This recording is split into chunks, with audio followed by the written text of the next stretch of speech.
අහනවා භාග්‍යවතුන් වහන්සේ මම ඔබ වහන්සේ සත්‍ය වූ පණිවිඩයක් ලෝකයට දෙන්නේ බව මම අවබෝධ කරගත්තා. ඒ ඔබ වහන්සේ දේශනා කරන ධර්මයේ සත්‍යයි කියලා මට තේරෙනවා.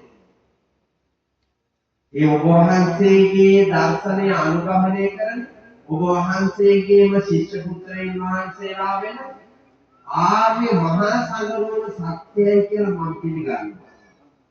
දුනුරුවන් සත්‍යයි කියලා පිළිගන්න යම් කෙනෙක් නේද? එයාට මාර්ගඵලයක් තියෙනවා. එයා මාර්ගඵලලාභී.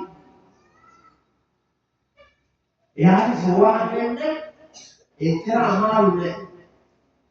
ධර්මයේ පැහැදීමෙන් දක්වලා තියෙනවා.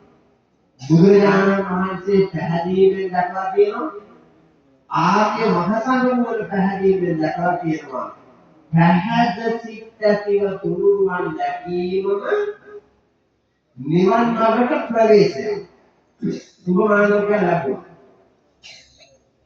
ලබාගෙන වන්දනා කරලා කියනවා භාග්‍යවතුන් වහන්සේ මට ප්‍රශ්නයක් තියෙනවා. මේක ඔබට තියෙන ප්‍රශ්නයක්. මේ ඔයාලට තියෙන ප්‍රශ්නයමයි මේ සුභමානෝක අහන්නේ. භාග්‍යවතුන් වහන්සේ මේ ලෝකේ පිරිසක් දීර්ඝ ආයුෂ වින්දනය කරලා මැරෙනවා. අවුරුදු 120ක් තරම් ඉඳලා මැරෙනවා. බහුතරයක් භාග්‍යවතුන් වහන්සේ මව කුසේදී මැරෙනවා. ලාමක ලපටි වියේදී මැරෙනවා. යටවර වයසේදී මැරෙනවා. තරුණ වියේදී මැරෙනවා. හලත්ෑනි වයසේදී මැරෙනවා. වයෝවෘද්ධව දීර්ඝායුෂව විඳලා මැරෙන පිරිස ඉතා කුඩායි. අනිත් පිරිස බොහොමයි. ඇයි මේ වෙනස? එකම මනුලෝ ඇයි වෙනස? ප්‍රශ්නයක් නේද? දෙවියෙක් තමයි දෙවියෙක් දෙක පාලනය කරන්නේ බ්‍රහ්මයේද පාලනය කරන්නේ මෞඛාරයේද මේ වැඩේ කරන්නේ මොකක්ද හේතුවක් වෙන්නේ මේ වෙනස ඇයි කියලා භාග්‍යවතුන් වහන්සේ ඒක අනිත් එක කොටසක් මැරෙන තුරුම දීර්ඝායුෂ විඳලා කිසිම ලෙඩක් නෑ සමහර අය භාග්‍යවතුන් වහන්සේ මව් කුසේදීම ලෙඩ වෙනවා. බිහි වෙන්නේ ලෙඩේ. බිහි වෙලා කිත දවසක් යනකොට ලෙඩ වෙනවා. ජීවිත කාලෙම ඒකෙන් දුක් විඳිනවා. අතරකඩේදී තරුණ වයසේ නැගිය වයසේදී ලෙඩ වෙනවා. ඒකෙන් මරණකම්ම දුක් විඳිනවා. කොටසක් නිරෝගීව ඉඳී කොටසක් ඇයි මේ විවිධ දුක් දෙන රෝගාබාධවල ඇයි මේ වෙනස? භාග්‍යවතුන් වහන්සේ පිරිසක් අංග විකලයි. පිරිසක් අංග සම්පූර්ණයි. පිරිසක් හරිම ලස්සනයි. පිරිසක් අවලස්සනයි. භාග්‍යවතුන් වහන්සේ පිරිසක් ඊටාම බුද්ධිමත්. පිරිසක් ඉන්නවා භාග්‍යවතුන් වහන්සේ ඊටාම බෝඩයි.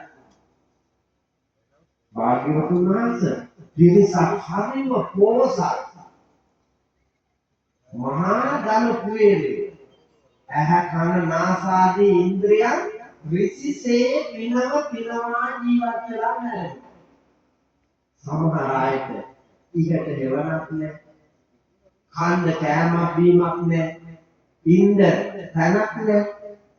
යන්න විදියක් නැහැ. අඳින්න වස්ත්‍රයක් නැහැ. අනන්ත දුක් විඳලා නැහැ. භාග්‍යවතුන් වහන්සේ මේ වෙනස අපේ ආගමේ මේ ඉන්න අය අතරේ තියෙන පොදු දෙයක් කිව්වේ මෙතන පෝසත්තාවක් තියෙනවා දුප්පත්තාවක් තියෙනවා. ලෙඩ තියෙනවා නිරෝගියාවක් තියෙනවා. දීර්ඝායුෂ විඳලා මරණ අයත් තියෙනවා. විවිධ තැන්වලදී මේ සමිතියේ සාමාන්‍ය කොල්ලෙක් නියතිලා තියෙනවා. දැන් දවස් 10කට ඉස්සෙල්ලා මේ දිනවලට කොල්ලා රුපියල් 20000ක් විතර ඒවා තියෙනවා. ඔව්.